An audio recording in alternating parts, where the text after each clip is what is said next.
Oh, wait, wait, wait Ooh, a the minute. plot thinnens. Wait, Okay. wait, let me check something out. Are the girls fighting? I'm gonna check to see if Foreign Man, let me, the Foreign Man has a course for real because he said it, but I don't know if he has a course. Who is this diva? What is he? What? Does he have a course? Patreon, da da dum, da da da dum, dum dum dum. Why is Foreign Man naked? You know, it don't matter. It don't even matter. I don't see a course. Oh, I But found it. I'm streaming too. you found the course? No, I ain't Wait. found a course of the streaming thing, so I could stream it. You asked me earlier about it. Oh yeah, no, yeah. Oh, don't you sounding like oh whatever? No, I I ain't looking for no course for 4 band. don't. Well, he said it, but now I can't find it. Did he just say it just to say it? Hello, foreign man. I would like to join your course. How do I find? No, let me not do that. That's not true. Wait, is foreign man getting dragged? I hope he don't got a course. Oh, he has a cute son or daughter. I don't know what that is, but little body foreign. Oh, that is cute. That's Oh, nice. he called a little bit. Oh, Yeah, yeah, it's so cute. Why is he in bed with a man? No, it's oh fine. no. No, no, it's fine. Yeah, yeah. All right. Fireman not gonna tell us. Fireman. I can sell you a Yeah. method to make you $100,000 a week. So there's a lot of money invested in the other end. So there has to be a lot of money invested in the other side. I do want to ask y'all a question though, because I think that I've only really heard this rhetoric of like school is not for me from a male perspective, like the young black men that I've been around, and especially because like the whole conversation is supposed to be around that central topic. Why y'all mad at me? Let me here. I was in his community tab. I wasn't joking. I wasn't lying about anything. Like I wasn't just like being messy. I was kind of going through and I was like, oh, what's that? And oh, it's such a sweet picture. Oh, Black Dad staying here, become a CDC member. become Now become what a the heck is CDC. this? Who is Huh? that? What's going on? Here. Yes. The real engineering of Teddy Pendergrass in a foreign land. Uh, In a, he know He what he's he doing. play all He day. knows what he's playing too much. He Yes, knows. he plays so much. Wait, read this. Oh, you can't see it. I was gonna say I can't see that. It says, "How many compromising pics with white men do I have? Only one with." Well, he got an OnlyFans. I, I don't. I don't know what's happening. I don't know. We just gonna move on. We just Listen, you know I say it all the time. I ain't mad. He got to feed that baby. Okay. fireman say he gonna queer bait, He and that's said, just by not any allowed. means necessary, this baby gonna get fed, and I respect it. You know what I respect actually? I respect that he is challenging black masculinity. I do. But I don't know if queer baiting is the way to do it. But this is not my convo to have, and this is not the convo at all. So I'm just gonna step all the way back and say it has nothing to do with me. I'm all for people making conscious decisions. I'll just say that, and I'm all for children being taken care of as best as possible. Go ahead and get that baby everything he need. He's so cute. Yeah, no, the baby. I like the picture of him and his son. That just warmed my heart. Black dads won, haters 0. I do want to ask, when did y'all make the decision to say like, okay, I'm gonna go to and finish college? Like, there's the other option really ain't an option. I was born. Oh, There was never there was never a thought process that I was not going to. I think that was built into my family system because, but again, everybody different experiences, but because we are Haitian immigrants. So they were like, hell no, we may not be going to school or, but y'all. Wait, do we all have the same experience then? Okay, maybe it is at home. Because this is like, there was never a point in my life where I didn't think, oh, you're going to college. Like, there was, like, even if people are like, oh my God, when did you? I have no clue. I definitely think that home is the core of it. You know what I mean? Whatever the standard is now. I didn't have anyone telling me specifically like you're going to college, but I did have with great power comes great responsibility being, Oh, bestowed we, upon me. nah, as you said that, I just realized Black What? women are in these same homes too. And if they're going to college, it's not enough to say the homes don't push it. Because Black women are going to college and they're in the Right. same home with Everything you white can men. try to say about the situation is like, okay, but the the Oh, white women, nothing worse. Nothing nothing worse than works. the It's so like, what are we doing? Here, Brianna is like, me either. Nobody told me I had to go. I just wanted to. Yeah. Yeah. Yeah. Yeah. I will say Mhm. this, and I've had these conversations like with other women, and I was explaining how now, mind you, I was a big fish in a metaphorically small pond in that I didn't have to study. And this is I'm not trying to like I didn't have to study. I was able to pick up on things pretty easily. And my schools recognized me. They put me in the different things. They're just like, okay, you're going to mentally gifted. Okay, you're going into this track. Okay, you're doing, like I didn't have to necessarily work at being positioned in these rooms and in these programs and in these situations. Like I was just put in Upward Bound. I was put in the youth entrepreneur thing. I was put in AFNI. I was doing those things. But I will say for me, it wasn't a thing of just like, oh, I'm not going to do it. It was just like, I have to be at school anyway. So why not? Yeah. And especially once I got to high school, they had this thing called Twilight Scholars. Was it Twilight? I think it was Twilight Scholars. And Well, I don't know. basically it was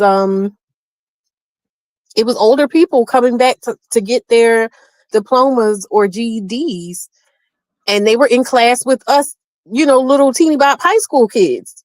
And I remember looking at these grown ass people and just being like, okay, yeah, I'm just going to do this now because I don't want to have to be back here when I'm their age. You know what I mean? Like I just want to get it. I want to get it done. And if we're in a society where your life is better, if you get these education and then you're already on the track, like you literally can your parents can go to jail or get fined for you not being in school type of thing. It's just like, why not do it? What else you got to do? Yeah. Hmm. Shout out to Lincoln University, Upward Bound. Woo woo. Y'all gonna go to school. So for me, it was never a literally education from the time I could talk or whatever. I told you, gifts for my birthday were encyclopedias, dictionaries. I had to read a certain amount of books. I had to, they would quiz me. We had a chalkboard in the house. We were only allotted so much time. They're slightly boring me now. To be outside to play because everything needed to be educational. And so I am grateful that within the schools I went to, I had a teacher who pushed me to go to an HBCU. And I say that because I would have probably went to a PWI, which there's nothing wrong with PWIs, but there's everything right with HBCUs. And I would just say, like, because I was pushed in that direction and I went on a tour, I was able to come home. But at that time, y'all, HBCUs did not have a great rep.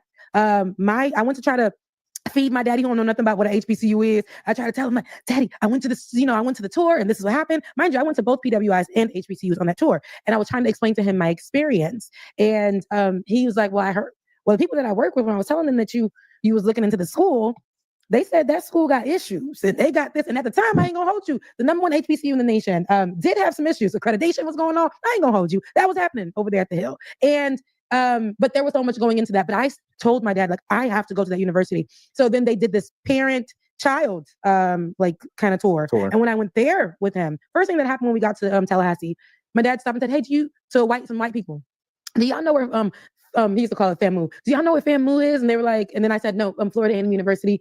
These white people who like they were from Tallahassee who know where the school was. They were like, "What school is that? What university?" No, we don't know.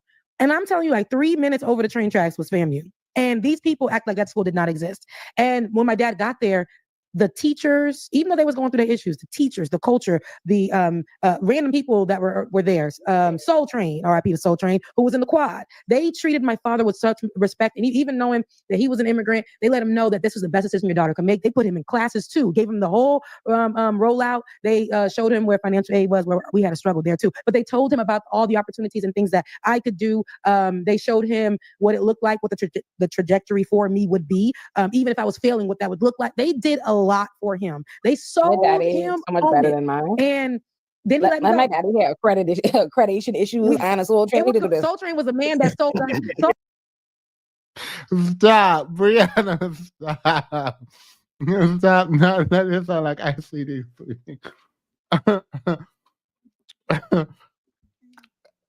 No, I ain't gonna say that. In life, we gotta do what we gotta do. I'm gonna leave that alone. Soul Train was a man that sold us food when we was thirsty in the quad on them hot summer days. Okay, so he died. And shout out to Soul Train, a legend over there. But the year that I began to go, we got all of that done, and we had our accreditation back. Obama came that year. It was a good year. I think it's wild to be at a school where you lost accreditation. I think that's wild. I think that's wild.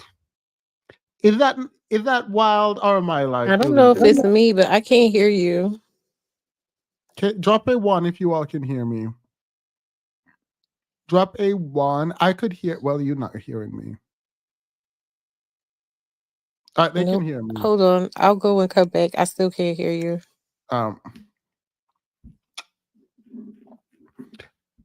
Is that broad? Like so should you? I don't think you should go to a school if it doesn't have accredited. Maybe I don't know what's illegal. I'm just gonna leave that. I'm just gonna leave that alone because that don't make sense to me. But like, period. That literally makes no sense to me. Like, absolutely 0 sense to me. But go off.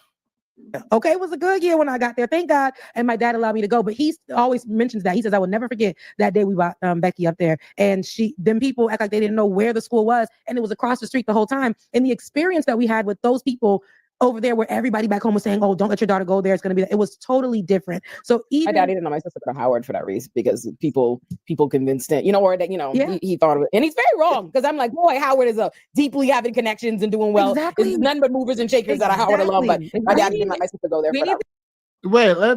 Wait, I've never looked this up. Let's look up what Howard is ranked. What is Howard University ranked in U.S.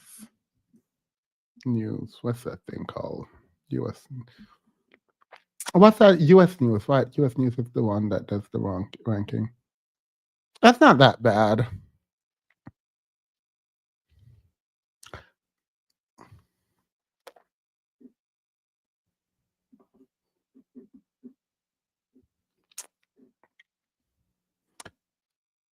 All right, well, let's just move on.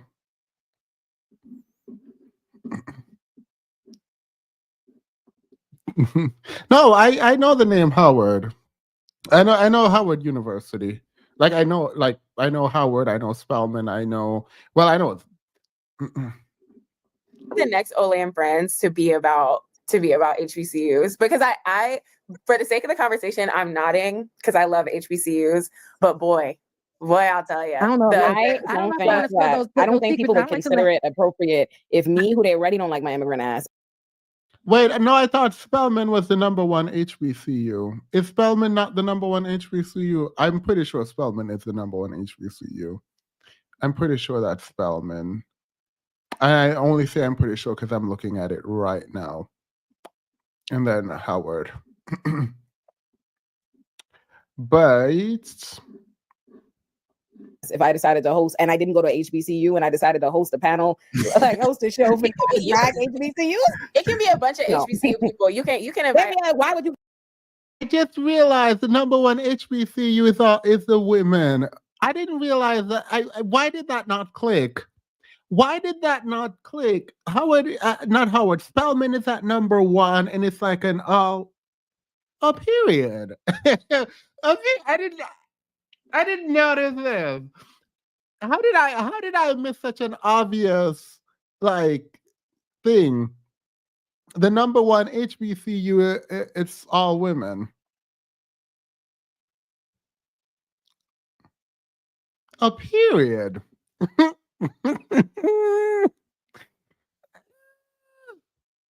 And Howard is like 80% women. A period. Anyway. Give you a platform that I just think that I know this isn't the topic, but HBCUs love that for our people. And there are quite a bit of issues, and the like Black excellence thing, like all the things. Oh my God. But anyways, I was going to say, I went to North Carolina A&T, not because I was ready to be a scholar, but because I was an athlete. I was like bred to be an athlete. I wanted to go D1 to play volleyball. That was the only thing that mattered to me. That and like being an organizer really young. Playing, that's so funny. I was, but my whole life was about volleyball. And then when Michael Brown was murdered, my life became less about volleyball and more about like social justice. But it was just about volleyball. And North Carolina A&T, I was getting recruited from like a couple other places. Not too many D1 offers, but North Carolina A&T was like the one place. And I was like, I guess if I'm gonna go D1, like shit, might as well. I wasn't trying to go to A&T because I was like, this is a Black school and like all these different things. No, I just wanted to say that I went D1.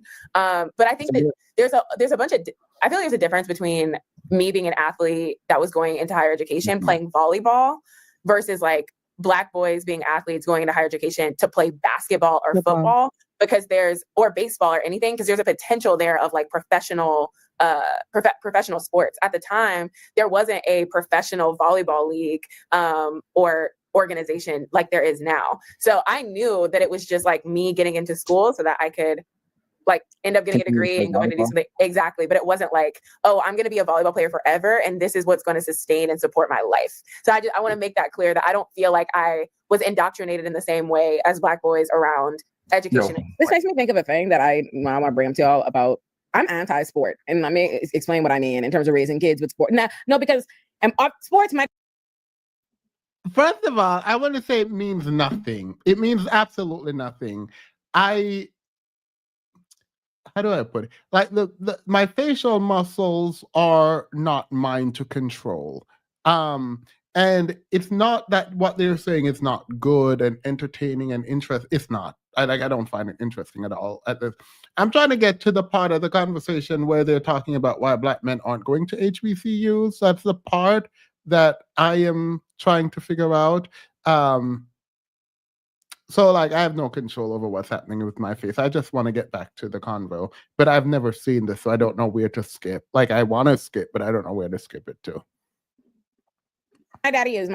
I'm 5'2". My daddy's must be 5'5", 5'6". Like there's no reason whatsoever. So haters, maybe. Yeah. I'm in the house looking for his children having athletic dreams. You didn't have a choice. What I'm saying to you is, right? Like, yeah, it's not a thing in my household at all. It's not a place that my parents place any value. My parents don't place any value anywhere outside of education and formal like career professions, because my daddy feels, and I subscribe to a lot of my parents' beliefs when it comes to education and school and these things, because I've seen it play out. I'd be a dirty liar if I didn't know, you know what I mean? If I didn't see it play out. So my dad always felt like, you know, you become an attorney, you're an attorney. You could lose a job, but you'll still be an attorney, versus you could have a job somewhere and even get hired in that company. But if you don't have like a certain kind of profession, you get fired, you start over, you have to complete, you know, there's all these different things. That's how my daddy felt about it. But I say all that to say, everybody that I've known now in my life as an adult, like, and including my partner, including CJ, like, who've had parents that place this emphasis on sports, that take it super serious. The amount of depression and unsorted issues that I've seen in children and adults who were like,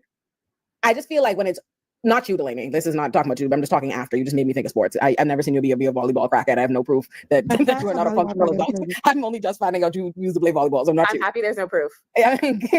Right. But I'm like, when I see it, I've seen so many like even in college when I was an RA, like I had the black guys that were basketball players in the building. They were on the first floor, and I was the fourth floor RA for the girls, but they didn't fuck with their RAs, so they like let them formally be my residents, even though they weren't on my floor. And I've seen like the amount of pressure they are under, the amount of depression that happens when they get an injury, when things don't go this way, because you instead of like it blows my mind, because I will see, even I was just talking to CJ's little brothers this past weekend, they were saying, what are the long-term effects of that? And I just what I see from everybody is it was the expectation from somebody. And if your household is enforcing that at a young age, like that's a big determining factor on if you're going to go. Now, if you don't have that, it's got to be some combination of a coach, a teacher, but the coach is only in it for like, are you going to help my team win? My dad didn't go to college, but if I said I got a C on something, he was looking at me like, what happened?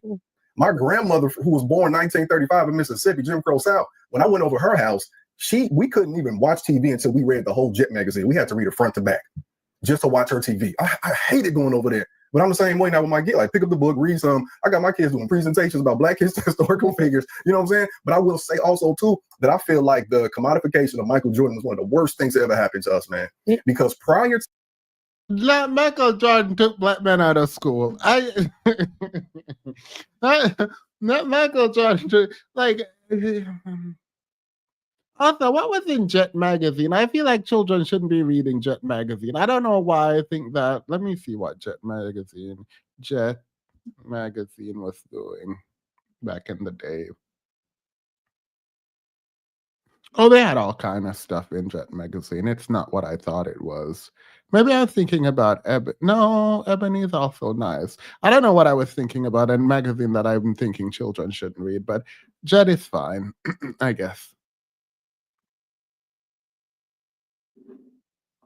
That, think about, and I wish I had something to compare it to, but if you ask Black boys in the 1970s what they wanted to do versus the 1990s, it's probably way different. 1965 is probably way different. I did this video one time about this brother named Charles P. Adams. He was 6'10" in the early 1900s, and he founded Grambling State University because his mentor, Booker T. Washington, encouraged him to, sought him out, mentored him, recruited him basically. And I always think in my head, what if Charles P. Adams was born and it was around in the 2000s? They would have said that boy is only going to be an athlete. He wouldn't have founded a university. So I think one of the things we can do really, like when we see, especially like we got to fight the urge, because I've done it too. You see a tall Black dude, I know you on the squad. I know you like, we got to speak something academic into that child's life and really throw a curveball to him. Boy, 6'10" in 8th grade. I want you to say. The thing is, what he's saying, I don't disagree with what he's saying, but ultimately, like, people are doing this. People are trying to do this. Like the people on YouTube who are spreading the message of learning and whatever, no one's watching. The only people they watch now are people who tell them that women are to be blamed for all their problems and women won't submit and women are 3-0, you know what, and also that women degree don't matter. That's the only thing they listen to now. So it's like, sure, the message should be there, but will they take the message? Because the message is there. You're not going to tell me that the image of Obama as a Black man, I know he's mixed, but the image of Obama is that of a Black man. You can fight with yourself, whatever. If you saw that and that didn't penetrate, I am so sorry. Ain't nothing anyone can tell you. If you thought, I remember we had this thing where we would get our uniforms and we went to New York and there was this kind of sense for me. It was like me and like 2 other Black boys. There was this sense that we are about to become like something meaningful and thoughtful and that we could do anything. Obviously not fully true. And so I'm not saying Obama should have solved the problem, but at least that's one contemporary image of what Black manhood could look like. And if you didn't latch on to it, it feels like you're making decisions. It feels like you're making decisions about rappers. No, it's definitely a decision. Like there is a plethora of people out here. And the thing is, I feel like it's them same people or those same kind of people, because these will be like older guys, but they'll be the ones saying Obama didn't do anything for us.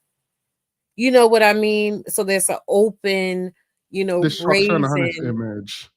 Yeah, and just saying like, oh yeah, that's not that's not desirable. He's not trustworthy type of thing. He's not really Black type of thing. And it's just like, it's all around us. We're seeing them in real time telling us who they are. You know what I mean? And this is beyond a class issue in terms of like, oh, I'm judging you for being poor. I'm not judging you for being poor. I'm judging you for being delusional. Because it's like you can say, oh, I have pride in the simplicity of my life, or I don't feel like I need to attain all those degrees or whatever to make me valuable. But it's clear that your values are showing that you aspire to something more than what you are. So it really is this idea of, honestly, I don't feel like they want to have to actually work. Not even work, because there is work. They do a lot of work. Honestly, they do a lot of work. I think it's much harder to try to be a rapper than it is to be a lawyer. Like, Yeah. I believe it's, I think that the energy, and maybe that I'm oversimplifying it in my mind, because for me, it is not a lack of talent. It is not a lack of education. And Exactly. like, it just, the likelihood that you're going to be a successful rapper is way lower than the ability to become a successful attorney. I No, that is promise the you part that. that is so frustrating, because there is so much intelligence and talent and presence. Like, a lot of these guys that want to be leaders, they have leadership qualities. But again, it's that thing of always trying to get over on people. Like, you think you're so much smarter than everybody else that you can work around people's defenses and their dignity and stuff. Like, that is why you're not progressing. That is why you're not prospering, because you want to be, the anti-hero or whatever. And it's just like these narratives that they have going on in their head about who they're supposed to be as a man are getting in the way of you just actually being able to progress in society. Yeah. No, I'm with you. I'm with you. Some Black American households are just regular middle class, not hood and not Black excellence. Humanity must leave space for all Black experiences. I agree. I agree. I agree. Banji Baby says they want to be contrarians for everything anyway. They might as well go to law school. But that's facts. It's the thing first of all, and I know if people, I'll take it on the chin if people feel like this is a hair too far or whatever. But I remember when I was doing like sales jobs, I hate the idea of sales. I hate the idea of like having to convince somebody that they need something that I realistically don't believe that they need. I don't like that. Yeah. When I Yeah. see people that are out on the street, and this is not a thing, oh, they need to just get up and get a job, but this is just my personal observation about it takes a lot of grit and gumption for people who are homeless to just repeatedly approach people for money. And I'm saying that as someone who used to do that, for a wage, and felt so about it. And when I see, those people who are without homes, what did they call them? They don't say homeless anymore. People experiencing homelessness. I don't People know. experiencing homelessness. When I see people experiencing homelessness, but they are just, hey, can you give me some change? Do you have some change? Do you have some change? Coming into the trains. Yeah, unhoused. That's what it is. That's what I was looking for. Thank you guys. And when I see them coming in and out of the train cars, when I see them do like that, takes so much just gumption spirit. You know what I mean? And I always wish to myself, like, I wish that they knew what they had to be able to, you know what I mean? I mean, I think they do. And I mean, I wouldn't use that. I understand the example. The difference is one is like almost necessity. You know what I mean? I mean, yes, you'll do a lot of things if you feel like you have to, and you're going to die if you don't. I get that. I get Which that. also is like a system failure. There should be no one homeless in America. But yeah, I get you. Absolutely. Yeah, I'm not trying to No, I'm no, I not know, I trying to know, I put a know. Disney spin on any of it, but I look at that and I just go, I remember when I had the incentive to get, and I just was like, oh, I don't like it. You know what I mean? Yeah. So I when I see people with the potential to be able to do well for themselves. You know what I mean? Yeah. Yeah. Welcome, Brittany. I agree with you. I think that when people are like, oh, we are in a slave class and everything is just so bad, and like things are bad, but like I don't think when you engage in this kind of discussion that way, you leave room enough for like self-actualization. And I never realized how detrimental this is. Um, I didn't realize how detrimental this is because, like, I never want to downplay the systemic issues that exist, but within the system, the need to thrive is still hopefully present, or we wouldn't be talking about going to school. We wouldn't be talking about getting a job. We wouldn't be talking about any of that, right? And my worry is that the left, this is my worry, the left in its critique of the system does not want to leave room enough for growth and personal accountability and agency. And I don't know that that's a good thing, because if all I have to do is blame the system for all the failures and never take accountability, it doesn't feel like that creates a very productive person generally. And I've been thinking about this broadly, and I probably shouldn't have put it up before I thought through it. But I feel like in the critique of the system at large, we have to leave room enough for personal growth. Like I cannot just ignore individual accountability. I can't. And I feel like I need to if I want to be with the progressives, but I can't. Something different. We gotta say something different. But everybody in my neighborhood, we like, if I didn't have my parents to buffer, they never told me I couldn't do it, but they enforced school. I grew up in Chicago when Jordan was winning. What you think we all wanted to do? We thought that was us, and only Derrick Rose made it. And he got hurt. You see what I'm saying? So one. Yeah, Mick, you've been a member for 23 months. Thank you. Almost 2 years. Almost 2 years. One more month. We got it. To Ole's point earlier about the whole how much time, effort, and energy and money is spent into it.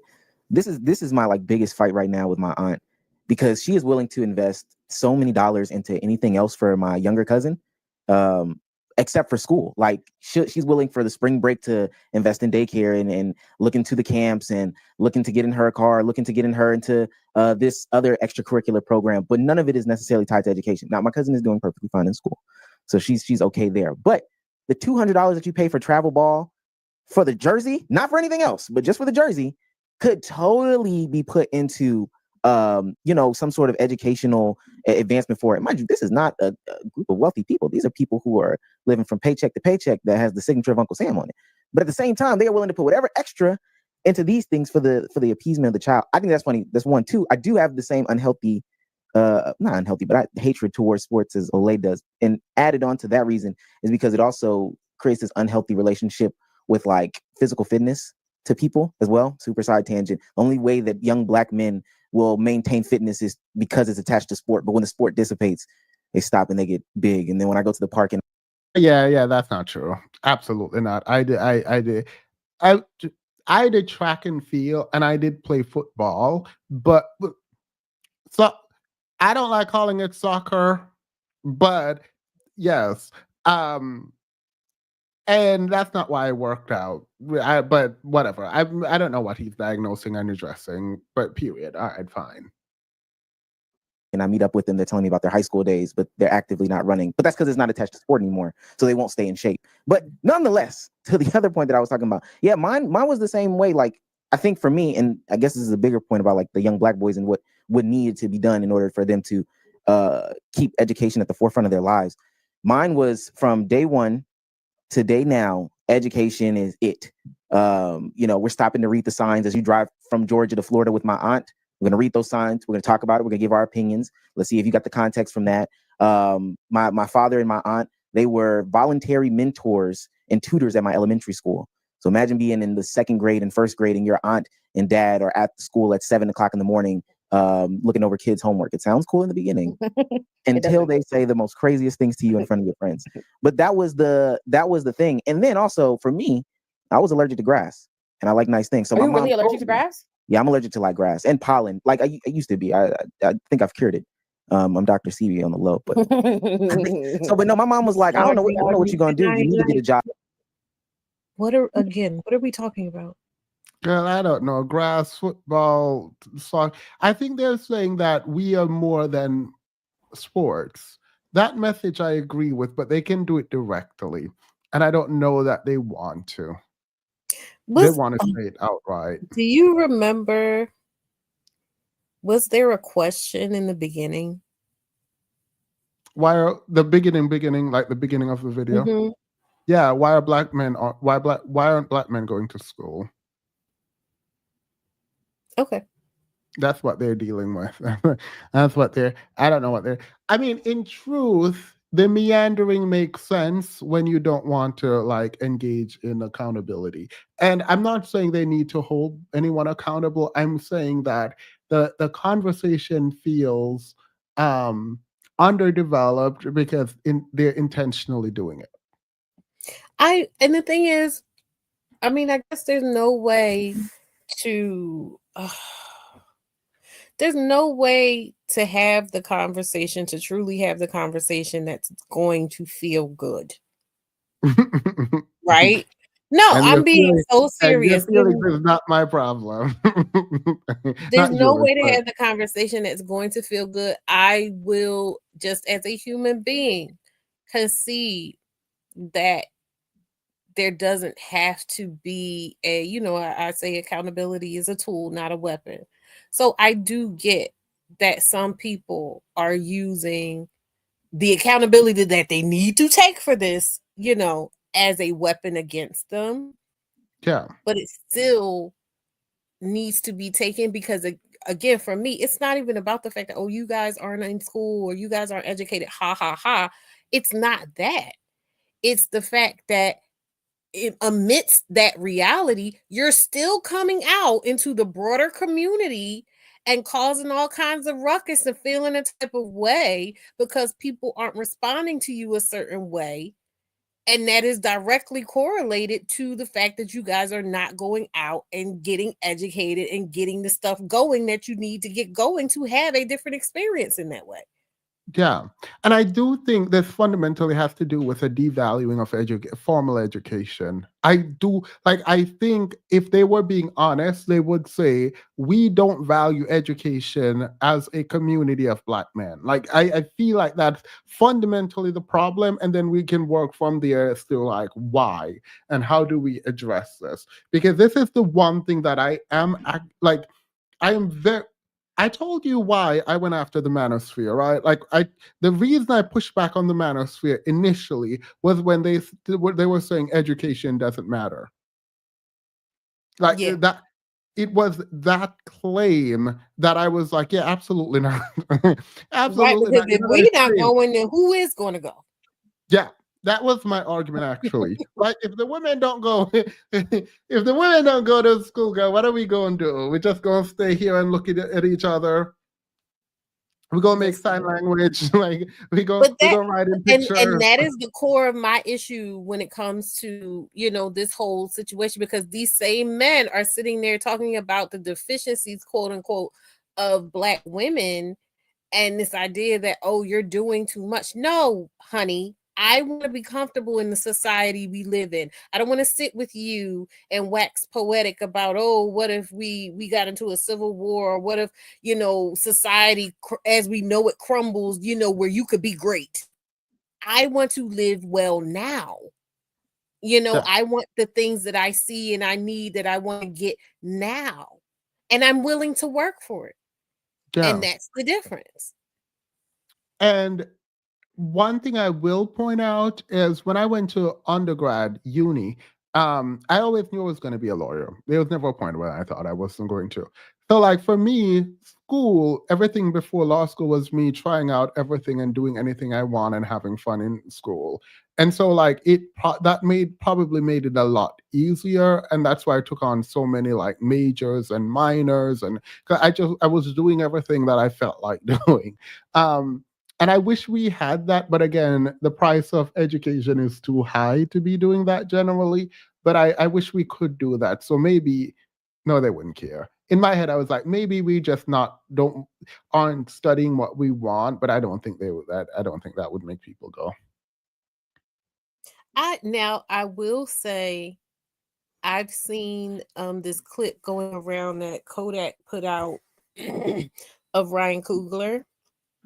And Ryan Coogler If is Kodak like, put it out, I ain't seen it. Sorry, go ahead. I no, haven't. Kodak, not Kodak Black, Kodak the camera company. Oh, all right. If Kodak Black put it out, go ahead. Listen, I'm with you on that, because if that was the case, I wouldn't have seen it either, right? But no, Ryan Coogler is going over the different types of film, and he's like really breaking it down and showing you these things, and it's so West Coast.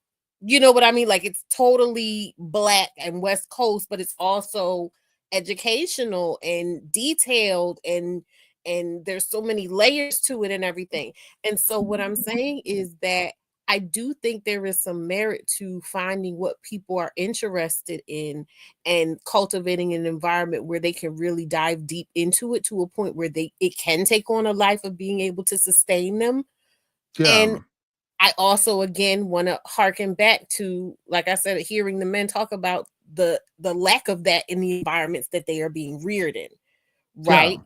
But it gets to a point when you are that grown man that you feel like you're supposed to be in a woman's life, lording over women and this and that and the other. If you just take away some of that audacity and that entitlement to that position in someone else's life and implement it within your own. So I have long. Ooh, I don't know how to say this. I'm gonna do it. It is what it is. Throw yourself under the bus and drive it. Um, I have long been weary. I agree with you. Let me say that first. I think that we should find spaces where we are comfortable, and we should be able to exercise the things that make us think and happy and all of that. My worry is, in an attempt to create that, I think we have to also go through the painful parts. And I don't like the idea. Is this bad? I don't know how I don't like the idea. Let's use what I feel. I don't like the idea of like bypassing like the rudimentary and needed basic fundamental stuff so that you can enjoy that thing that you love to do. But I don't know if that's me saying, no, you need to get in there and you need to do it and you need to make it fun. You need to figure out a way to do it, because life is not fair. Life is not always fun. And you shouldn't just give up on the thing that you find to be difficult because it's difficult. You have to persevere. And I don't know if that's toxic. Like, there's a part of me that feels like that's real toxic. It's not toxic, because that's exactly what the Black women are doing. And that's the Yeah. craziest part about, for every horrible thing that they say about women who are single mothers or quote unquote 304s, whatever like that. What is the trope that goes right along with that is that whatever they're doing, a lot of the times they're doing to pay for their education, or they're doing to make sure that their kids are okay. It all goes back to, I'm going to invest in myself beyond this thing that I'm doing right now that's bringing in money. I'm going to invest in myself and in my future, because I know that this is not something I can do forever, and this is not something that will sustain me in perpetuity in this society as it is.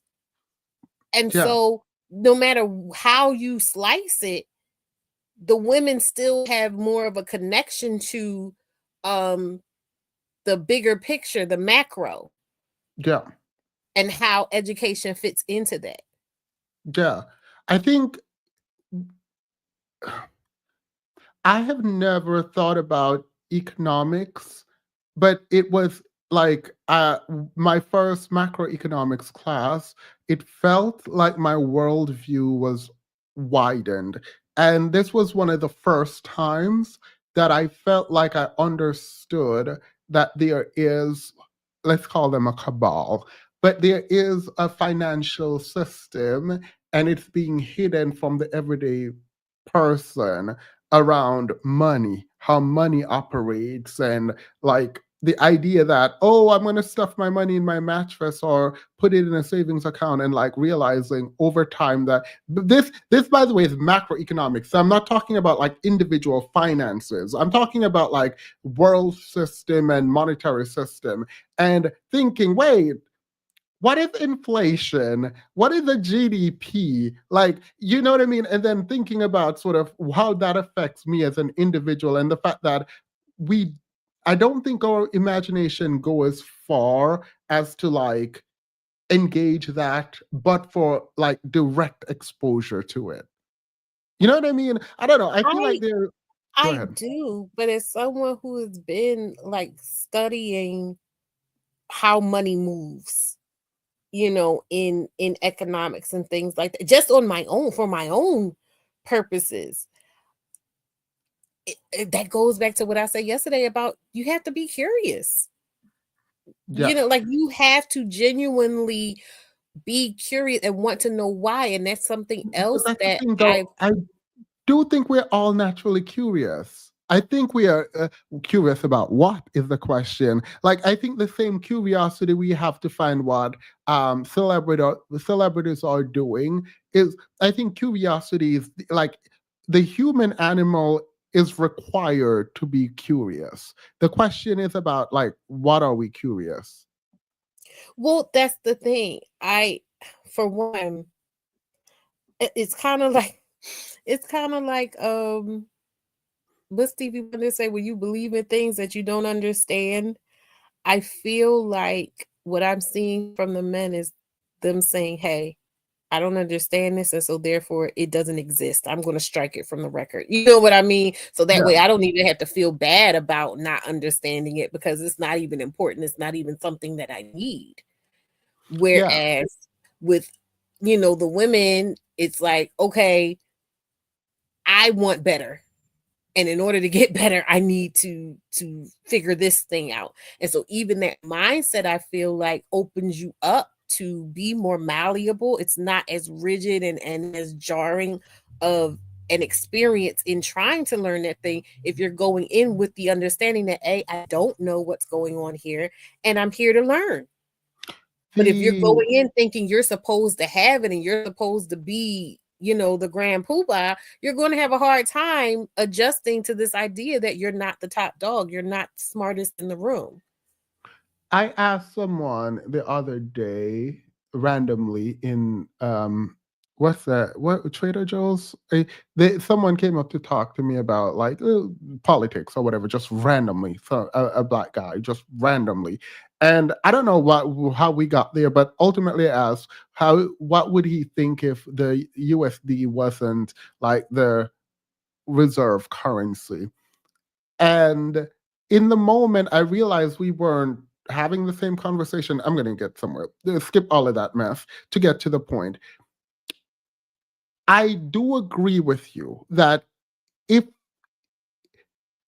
some things are too hard to like conceptualize on one hand and on the other, I think there is the kind of this, like, ignorance is bliss in a way that is useful. And I don't want to negate that. So I don't want it to be like, no, you need to get this education. You need to learn all these things. I don't think that's true. Why? Oh, we were talking about tariffs. That's why he was anyway. That aside, putting that to the side, I think the education that we think women are capable of having, right? I think that that's fundamentally because I think women are willing to say, I don't know, and I'm willing to learn what you were just saying. The issue, though, is, and let's play the full game, if you will. Let's play this game. The idea is that there is a group of people, white people, who do not want black men to learn. That is the argument. And that the reason they don't want black men to learn is because they're afraid of black men, and that we are a danger to the system if we're knowledgeable. Wouldn't that not make you want to learn more? Like I don't fully get the argument they're making. Are they saying that they are so strong in their prevention that it's working to prevent I that? I think that the issue is, and this because SKFC said something. Let me go back and try to find it. SKFC said that's probably because masculinity in its current values, the ability to force things to your will, that results in the rigidity you're describing, in her opinion. And yes, that's exactly what I was, trying to convey. That idea of these people are keeping something from me, I think it's psychologically easier to just go, oh, these people are scared of me, these people are actively trying to work against me, than these people can deny me something I want. So Yeah. even wanting it is putting themselves in a position, a diminished, subservient, vulnerable position. That's actually a more charitable way to view it, because I just view it as they're lying. Ain't nobody trying to stop them. They know anybody trying to stop them, but they know that they can use that as an excuse.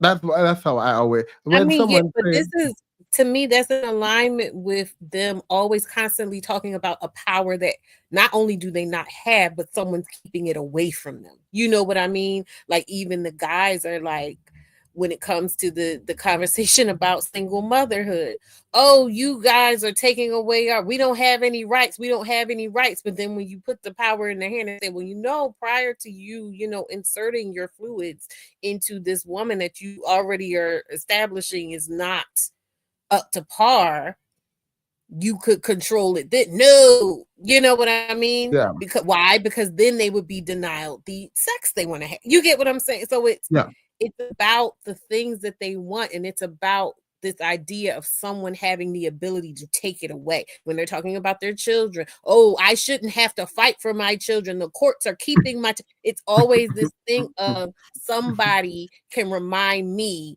that I am not in control. I cannot impose my will, whatever it may be. yeah. Because like someone was like, I had 10 children, and we're like, oh wow. It was like, yeah, the women should have stopped if they didn't want children. You sir have 10 children. I feel like that's a you problem now. Like with a bunch of different women, right? Like, so if it was like one woman and you were having a bunch of children that you don't want, then okay, fine. She should stop too. You should stop. But when you're having multiple different kids with multiple different women and you're like, it's their fault. It's like, is it though? Is it their fault?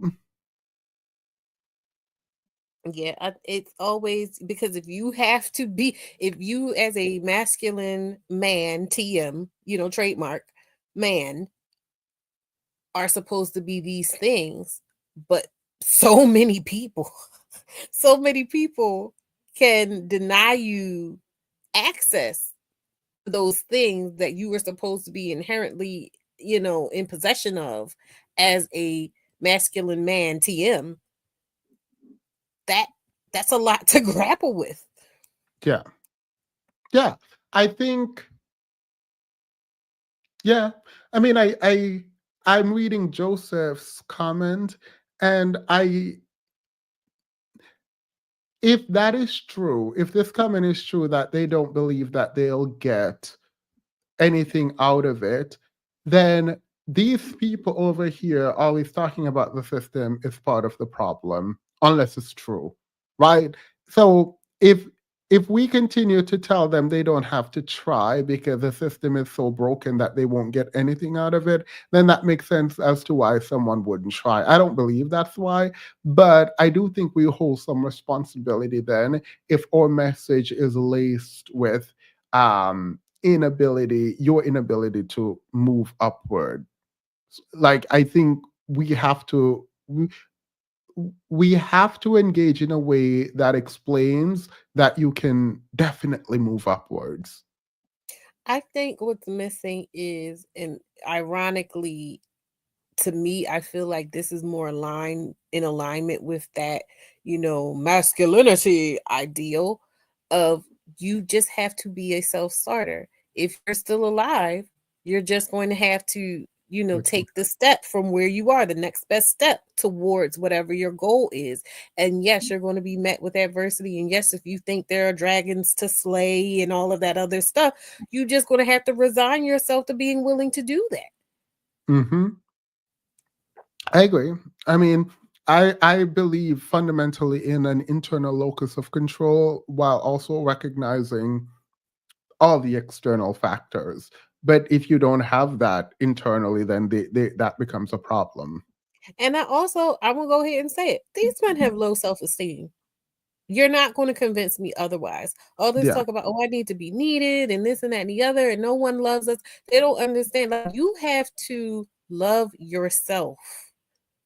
You have to love and value yourself as the measuring stick The king by you which are. I mean, as the measuring stick by which you evaluate all your other interactions with other people, all your other relationships, and this like that. Everything that they do is about getting external validation, and they yeah. cannot be happy, will not be happy unless and until everyone around them is acting in congruence with this image that they have in their minds of what they're supposed to be as men. That's exhausting. Even just saying that was exhausting.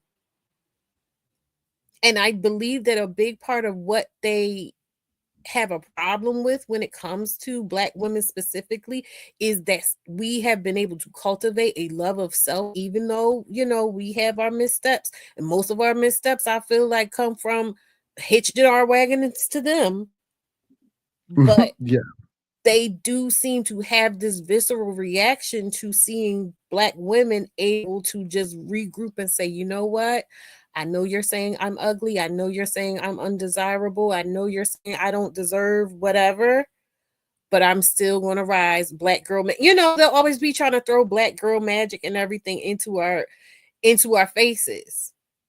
I remember a time, this is so annoying, when I was younger, with uni again, and they were someone said something really disrespectful about like Black women. It's in an interview on TV, and we were watching it, and there were Black girls in the group.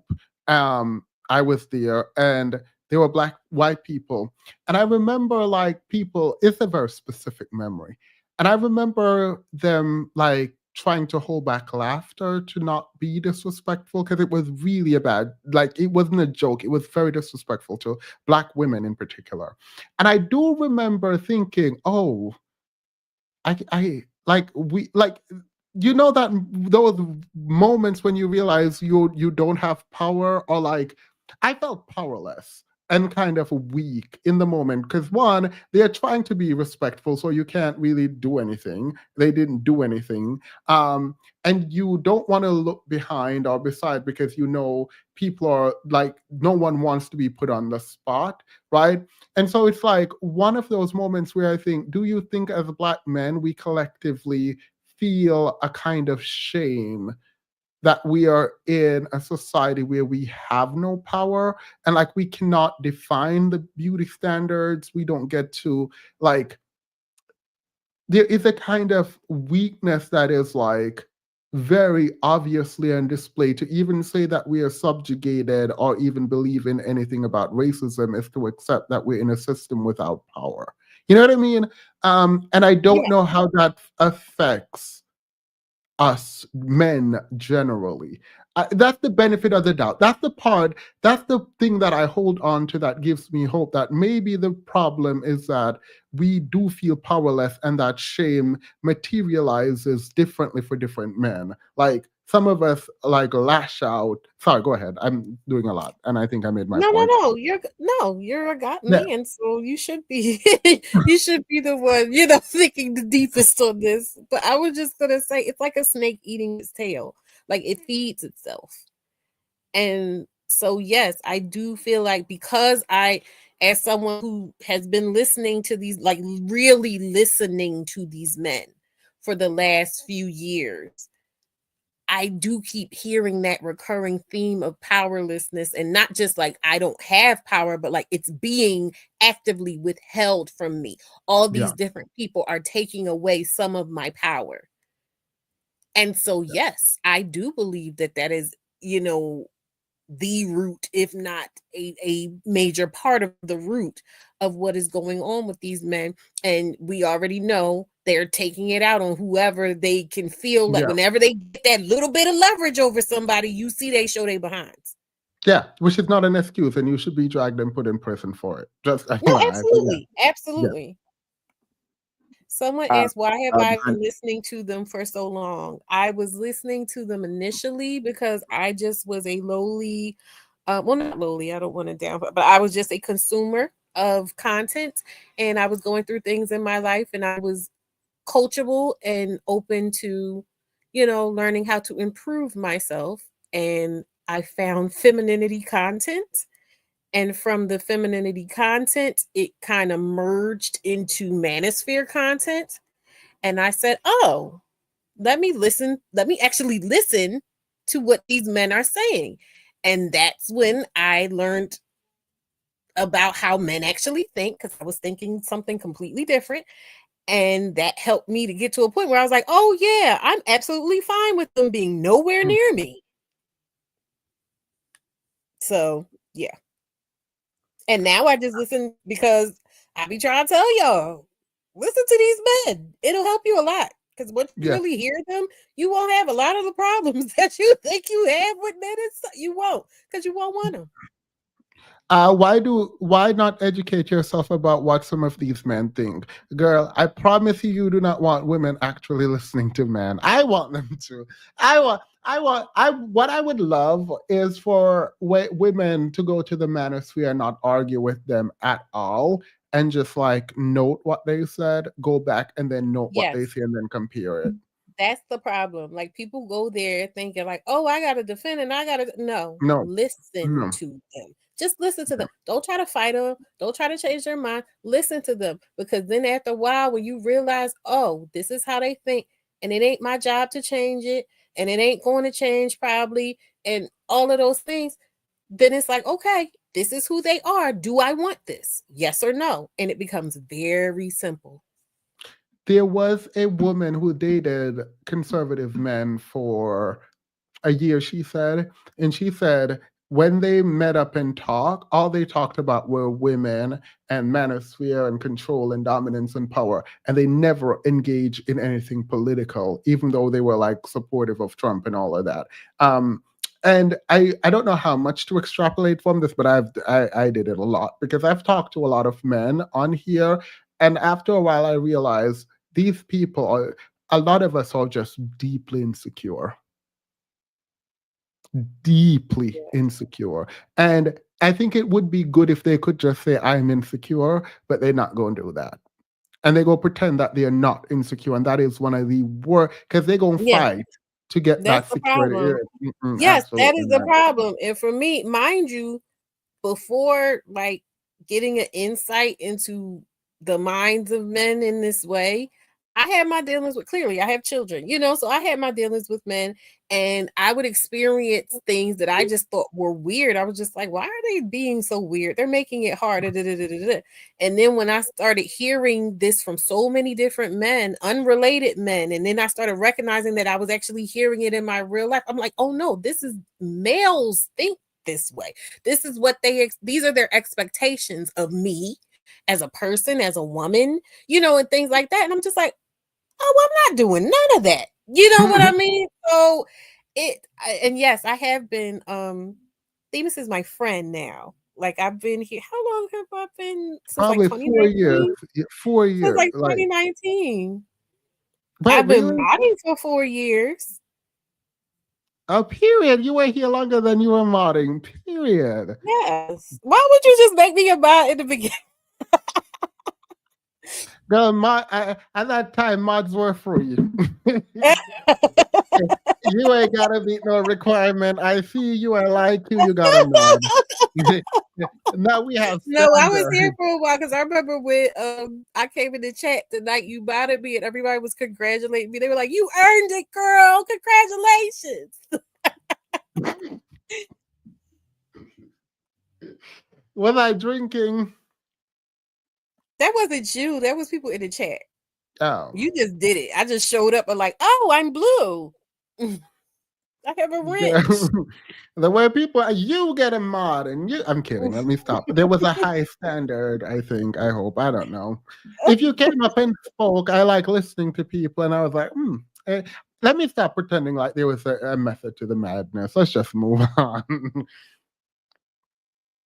Your story was you were listening to men and then you found me and then you realized you didn't have to listen to any more men ever again. Actually, right, exactly.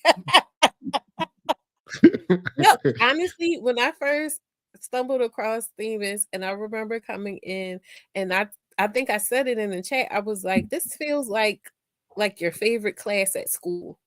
That's how it feels. Oh, those were back in the day when we were doing academic work. I mean, I guess Yes. And I was just like, no, but I was like, my brain is being massaged in a way that I hadn't experienced in a long time at that point. And I was just like, yes, I like it here. And then all the smart women were here and there were these rousing conversations and it was men and women here, you know, having these conversations, and then we would all drag them in, and then it was so interesting to watch you because you were just so young and fresh face, a little cutie pie. You were just like, I want to have Thought I these could talk to these men. I was like, you were just please. like, I want to have these conversations. What's going on in the community? Let's get together. Let's chop it up, type of thing. And then you slowly but surely were like, wait a minute. What the hell is going on? What is going on? Yeah, no, they came over and tried to dominate. Like they weren't even here to listen. They were here to prove a point. Someone said, I think one of my biggest wake up call was when we were talking about Black femicide, and someone was like, it was Dean, someone that I thought I was about to say it was straight up Dean. Yep. Yeah, we disagreed on a lot, but he kept showing up. And for all the other men, there was something about him that I just wanted him to like see, reason. And I think when I figured out I couldn't convince him was when he and I would talk about police brutality, which doesn't even come close to like Black femicide numbers, right? And so when I brought it up, he was like, I mean, it's insignificant. And I was shook. Like I was shook. So I think that was one of the first times I realized, oh, this is actually like us versus them kind of thing. And these men don't care. That was one of the he got first. really nasty towards the end. He was just, you could tell that he was no, you know what? I remember that one where you were there and Dean was up there, and I think it was the one where you were saying like it was time to hold women accountable. And he got up there and he was saying all this stuff, and then like he was going back and forth with a couple of the women, and he was like, or with you. And he's like, I'm trying to be nice or something like that. And I think I was up there too. I was like, no, say what you want to say it with your chest. Yeah. And then Deanne came and she read him for Phil for like 3 to 5 minutes. And then she said, how dare you?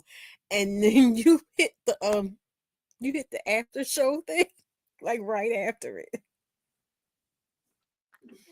Under death. Because you can't do anything outside because you're gonna sneeze and stuff like that. But even that subtleness was like, yeah, you better keep education at the forefront of your life. Because if you don't, these are the outcomes. So the idea of like doing anything else wasn't even really presented. But that's why it amazes me when I hear or heard my peers back then say school isn't for me. I always looked at them and was like, well, what else is for you? We don't even see anything else to make the determination that this other thing is for me. Y'all ain't never even been to a basketball game. You just seen it on TV, right? You ain't never seen plumbing for real. Y'all toilets ain't never broke for you to see plumbing and say, I want to be a plumber. Or your mom takes her car to the auto zone or whatever the mechanic shop is and comes home with it. You've never seen anything else besides education. So how can all of a sudden, just in 11th grade, man, school ain't for me. We just went through so much school. What else do you know? I didn't think there was nothing else, to be honest with you. Yeah. Okay, so you heard that, right? So they're right now explaining that these boys are making decisions. They don't want to go. Got it. Oh, you didn't hear.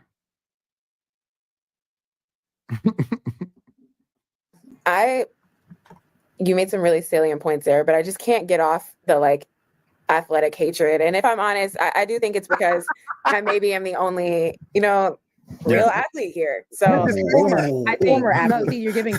You're no. I'm still an athlete. I'm still an athlete. Athlete. Oh, yeah? I'm always an athlete. What is I it called, boxed. though? I No, boxed. that once an athlete, always an athlete, because that's what they be telling me at the park with their beer bellies. They can't even make it up in court today. They live in Like this is what always happens on these panels. They'll start with the topic, they'll go and just be talking about whatever, and then they just wind up ending on something where they're just like, "Oh yeah, we're just palling around."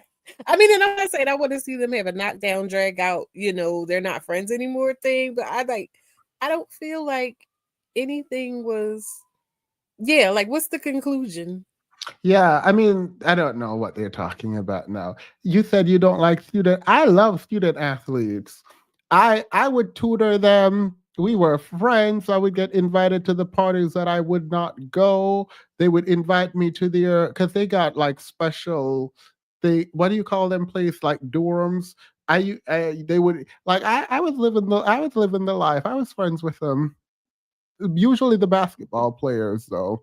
The football players ain't care nothing about a tutoring. The football players ain't care nothing about a tutoring. Yeah, I'd be tutoring. I mean, to be fair, they didn't want. I think I'm just a nice guy. I think people just like to hang out with me. I think You're a charmer. You're a good time. Because like because we would be talking about random stuff and I'm like, okay, let's get to this book, and we just be talking, and it's like, okay girl, all right, well, they didn't get paid, so I didn't get paid, but it was fine. Wait, what? You ain't get paid? No, so student athletes, they were supposed to pay me through their program or whatever, but at the time when I went to undergrad for me, student athletes didn't get paid. And I was not getting paid. And I was trying to get paid, but then I think I became friends with them, and then it was just weird because in truth I wasn't teaching them anything. We would go there and then we would sit and talk about their life and why they can't do the work instead of like me helping them do it. Oh my god. No, I mean, it is what it is. I would just be like, all right, girl, you don't know what you're doing. I mean, I can help you. I can teach you. I can tell you what we're doing. And then they'll be like, the reason I don't like this man is because, like, I'm just tired. My muscles ache. I mean, that's cute. Can I go get some of that drink y'all had in that river? That cake? Can I get some? Can I have some of the protein shake? I would just be eating. Not cake and juice. You hanging out with cake and juice. Girl, I just be up there eating everything I see. Did they pass? Yeah, they can fail. This is also a problem. It's very difficult for these professors to have failed these athletes. Very difficult. Wow. Mm-hmm. Yeah, I mean, I read one of their papers and it was really good. It was grammatically crap. Like if I graded the paper, they would have failed. But like because of the structural issues, but the writing and the thinking, it was there. Like I'm watching, I'm reading it, and like I've told this to someone else who wanted to be a rapper, and this guy, I think if I needed him right now, I don't think he became a major or anything. He probably would show up. But I remember sitting down and I'm telling him, dude, you know, you are like an actually good writer. Like, I mean, trash grammar, just trash. The APA format all messed up, citation trash. All of this is actually not good. But the thought process, the ideas that you're putting forward, like I think it was a paper on like why the proletariats won't revolt in a contemporary system like the system we currently have, why they, and he like the way he engaged this felt like he was deeply connected to the work, Marxist work, but also critical, and he understood capitalism, and he also understood why us believing that we have some my own belief too, why we have the power over our own destiny prevents us from seeing those who are stealing from us. And I don't know, it's just I feel like there's such like this is probably why I push education so much. There's so much wasted talent. There's so much wasted talent. He Yeah, must no, tell the story I'm with once you. a year. I think about the strong writer who was committed to being a rapper. No, that's what I'm saying. There are two rappers. Two, one was a rapper. I've told that story already. I've never talked about the athletes because I never talked about the athletes. No, that's definitely I feel the same way. I felt the same way about like men that have been in my life, and it's just like I'm looking at them and I'm seeing, you know, I'm seeing the potential, I'm seeing the talent. I said maybe, oh my God, Campari. This is why men don't open up. This is why here is why men. This is why men don't. Island Gal has been a member for 49 months. Thank you so much. Blah, blah, blah, blah. What happened? Oh no, that's when people join. I ain't seen you dance in a while for people. I have. I joined dance this morning. Yeah. Blah, blah, blah. Me a one. Money when me get on the bench, and me shirt and me shoes and me socks in the bench when me drive and the bling and me what to do. Me make a girl want play and me lap those sides and rest of the time you need them knock to your girlfriend right and I me a slap that when she ain't on me lap. You try and knuckle up. Yeah, all right, that was for you. That we are for 49 That's for months. That's me. wild. Thank you. Oh, that's what do you go with, or what's the face again? TikTok. On TikTok to live on TikTok. Oh, Not that other I stuff. will go either tomorrow or Thursday. Thanks for reminding me. Okay.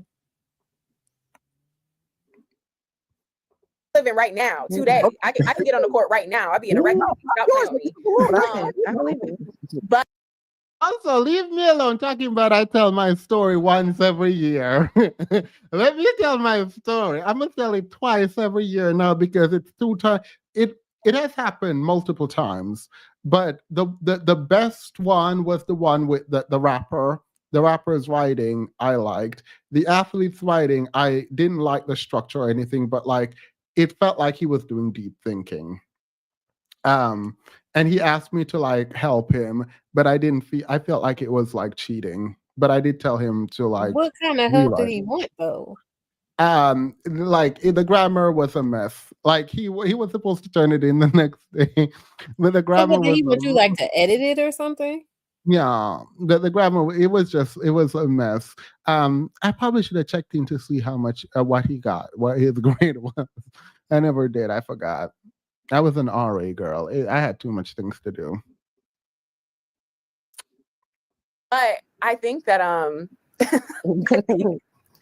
think the points around what going to school to like play sports does to the brain, it's real. I definitely think it's real. I struggled after getting off the volleyball team because I thought I was going to go to law school and like go and be a civil rights attorney and change the world. But I didn't. Lawyers don't change the world. Yeah.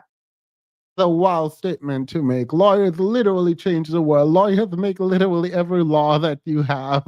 They're the ones who become the senators and the presidents, except Donald Trump. To say lawyers don't change the world is diabolical. They're the ones who make the world a lot worse. A lot worse. All right. I thought she was I saying she should not. I Huh? thought she was saying she wanted to be a lawyer. Did she not become a lawyer? Apparently not. She said she wanted to like advocate and go on YouTube. I don't know. I don't know what she said. She's Okay. not a lawyer though. Okay.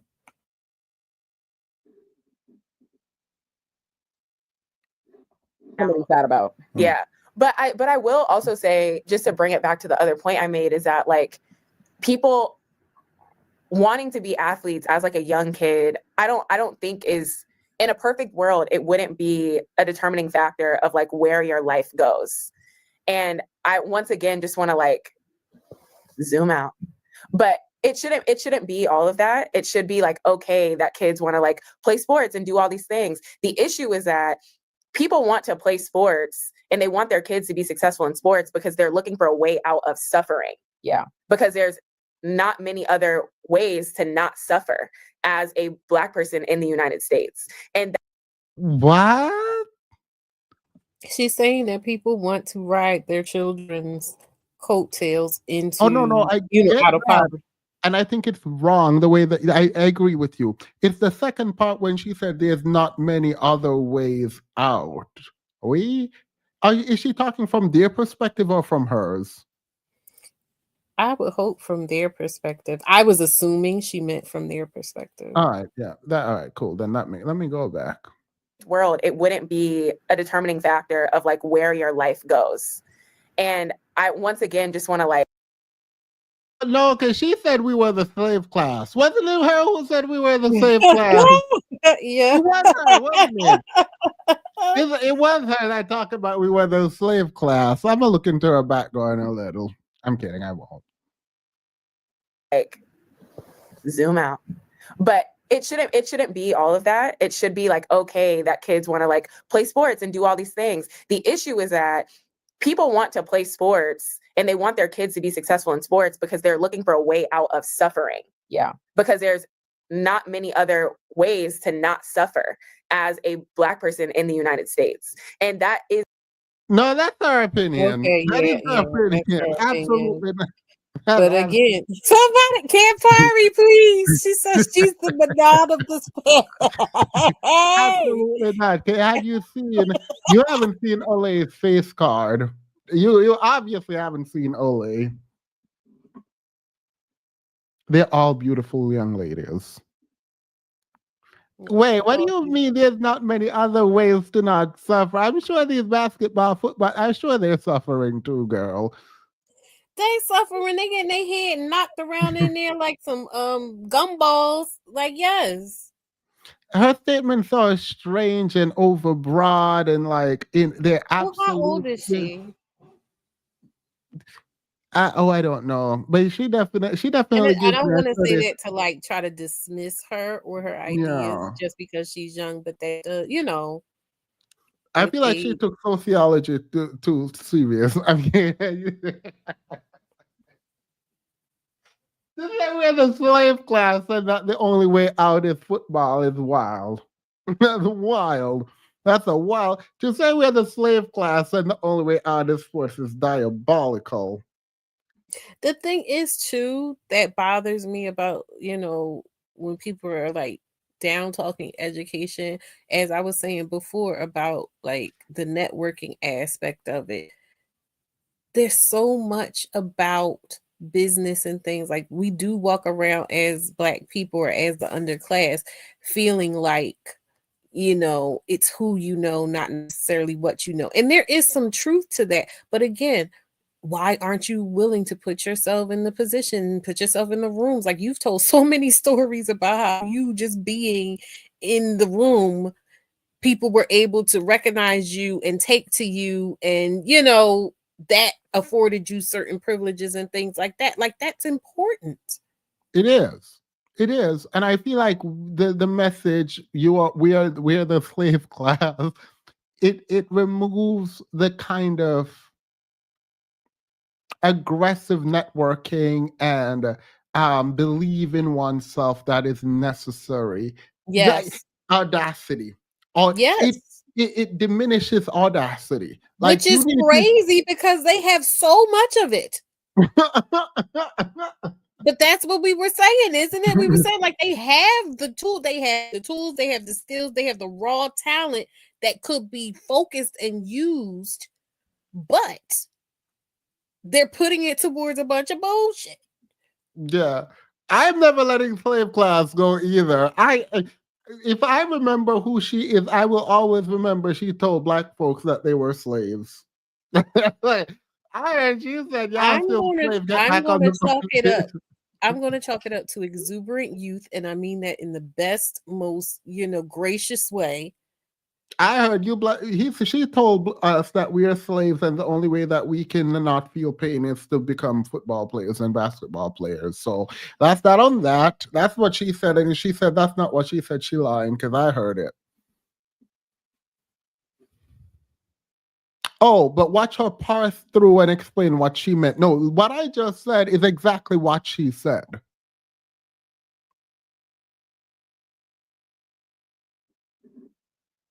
Is the reality of the situation is that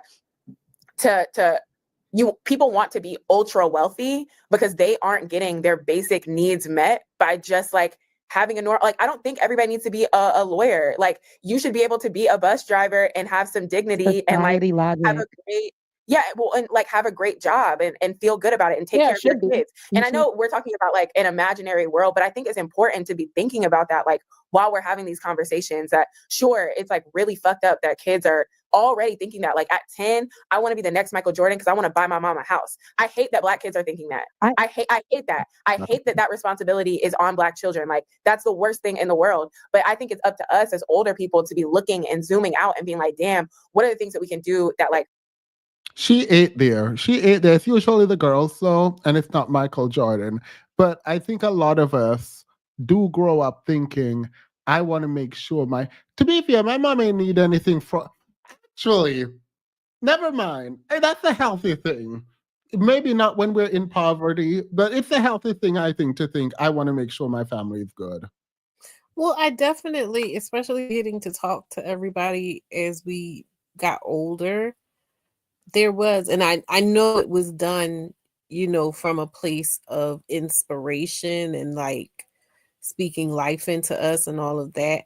But I remember so many conversations with my grandfather about, literally him saying with great power comes great responsibility, and just like you have to, but then learning his history, learning what was put on him, as the oldest child of 5. And then talking to my aunt and different people. But so there is this thing kind of like if you're behind the 8 ball, if your family is behind the 8 ball, there is this pressure that's kind of put on you as someone who has the potential to break through of yes, and it's on you to make sure we're all good. Yeah, yeah. There's nothing I want to add. Are not going to have our kids in this position. What are the things that in society that we need to like really dig into to make some sort of change? And I feel like it sounds so pie in the sky. Oh, Alyssa, my video for adolescents is done. It's edited. It's uploaded. I'm going to set it to premiere either tomorrow or Thursday, but I'm going to do it tomorrow. Should I do it tomorrow, or should I give it time for people to know that it's up? Because after this, I'm going to post it to premiere. Should I do tomorrow? I know that there's a certain group of people that should be able to see it before whenever you put it up. I know that. No. I'm putting it up without approval. Should I do it tomorrow? Ain't even approval. I know I'm joking. Tomorrow or Thursday? Tomorrow. All right, tomorrow it is. But there's so many things and so many efforts that are working against us from like having an imagination and working towards the things that we should be doing or the way that we could live.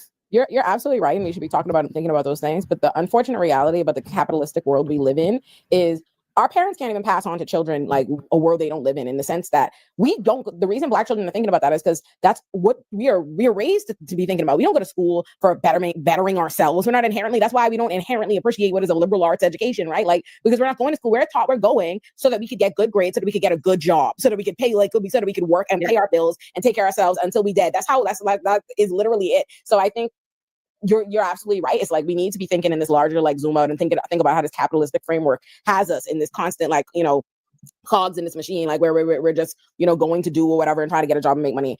That being said, you know, because it is the one that we're dealing with, kids are always like, from you're a little kid, they're asking you, what do you want to be when you grow up? Because they're always just trying to, we're born, we're being molded, you know, trying to be pushed towards, you know, a career because we're trying to be pushed towards survival. It's the same thing as like, you know, the mama bird.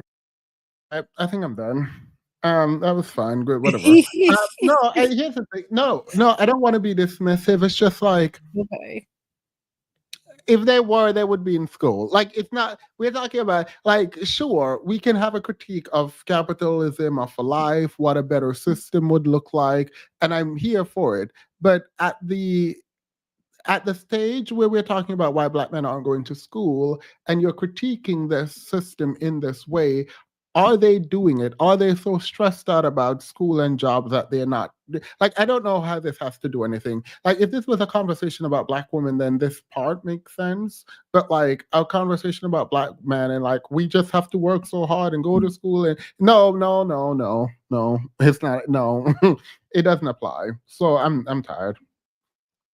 Yeah, I don't think, like I said, until those issues, I'm gonna private this too. Sorry. Okay.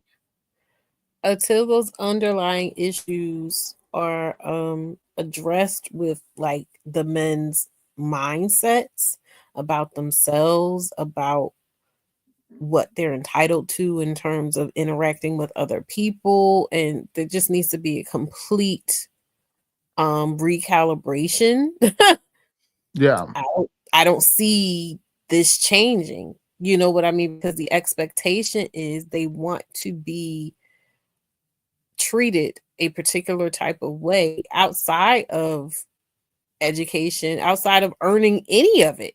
You know, were you there that day when I had my TikTok live and the lady was talking about, oh, she wants her sons to be the leaders, and like we had to ask her, like, what makes them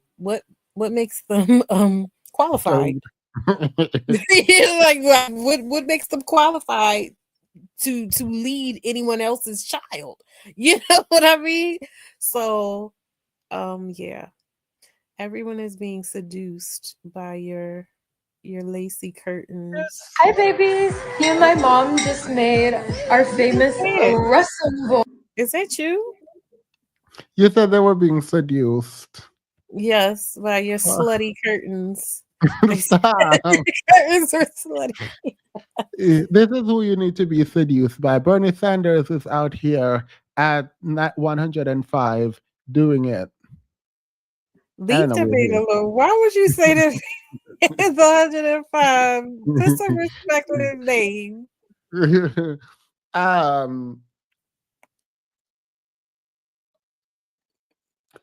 I don't understand. Like, why is it that they want to shoehorn the conversation about Black women with Black men? Like, I don't get that. And I think it's like not useful because that which Black women need, which is rest, is not what Black men need, which is work. the needs are okay. not the same. Okay. They're very different needs here. And there have been some very interesting conversations going on where like Black women are really kind of unpacking just how deep that need for rest goes, even into like academia and how we've been signing on to these systems that are in place, you know, to bring us into the rat race and all that other stuff, and like how we're showing up and how we're not really making sure that we're getting our needs fulfilled and our needs met. So, I mean, there's a lot there to unpack, but yeah, you hit the nail on the head. Women need rest and men need work. Yes. A little less conversation, a little more action. Okay. You're right. Even though we're gonna private members only this is gonna be available on your channel, right? Yeah. Well, All right. the part from when I started, but pretty much from the beginning when I got Okay, cool. Because I'm gonna members only mine. on. I'm Yeah, because anybody go find it or my page. yeah, I'm gonna deny. I'm gonna deny. If you're not a member and you want to watch it, go to Level Up Single Mom. But if no, because I'm gonna deny it when they come to me and say you said this negative thing about me. I'm gonna be like, I don't know her. All right, let's go Listen, into after show then. okay. Wait, since it's gonna, you don't mind. What happened?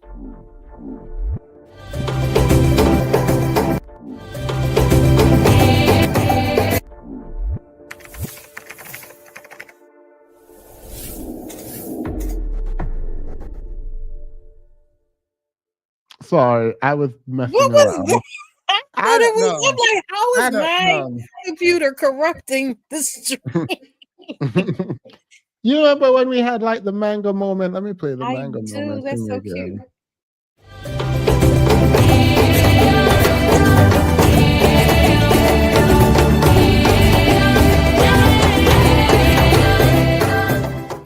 Sorry.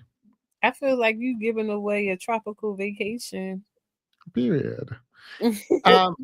Any final thoughts? This was very cozy. It was like hanging out. You had your little blankie. I should go live and go on my couch and just lay up. Let me stop. That would be fun. Instead of That'd being be like, menacing. just be dragging from my couch. Just be dragging. You weak ain't nothing. All right. Anyway, what are we that would really make them mad. They'd be like, "Oh, what you think you living a soft life?" They would be so mad. Someone said assaulting my eardrums with mango kingliness. Period. Kingly character. Garnet silk. All right, you said final thoughts. Final thoughts. I actually you summed it up. More rest for women, more work for men. Stop crying about, like just pay attention to yourselves. Get yourselves together. You know what I mean? Work on loving yourselves and seeing the value in yourselves outside of trying to control everybody else and how they interact with you. Like really, really do the work, man. Call the lady. Lay on a couch somewhere. Not like on a couch somewhere. I have a question. Are we playing in Dust tonight or no? You sound like you were going. That's not my bag. I'm not the person. That's yo. I'll be going to bed. Keela probably already asleep. Let me know in the Discord if we're going to play in Dust tonight. Anyway, thank you all so much. I truly appreciate you all. This is going to be members only, but obviously you can go over to Level Up Single Mom to watch it. Have a wonderful. You can go over to my channel and watch it. Bye. Bye. Did you drop your channel in the chat? Oh, I didn't. Hold on. Hold on, let me do that. But that I was working. There it is. All right. Bye, guys. Bye.